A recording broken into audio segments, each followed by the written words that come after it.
দুজনেই বাঁহাতি।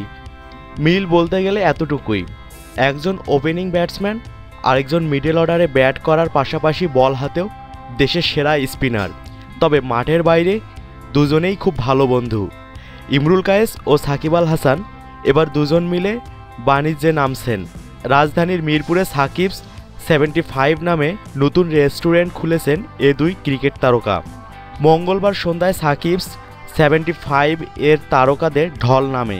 বাংলাদেশের ক্রিকেটের অন্যতম সেরা তারকা মাহমুদুল্লাহ রিয়াদ, সাব্বির রহমান, নুরুল হাসান সোহান, তাইজুল ইসলাম, এনামুল হক বিজয়ের মতো খেলোয়াড়রা উপস্থিত ছিলেন সেখানে। এক অনাড়ম্বর অনুষ্ঠানের মাধ্যমে কেক কেটে সাকিবস 75 এর উদ্বোধন করা হয়।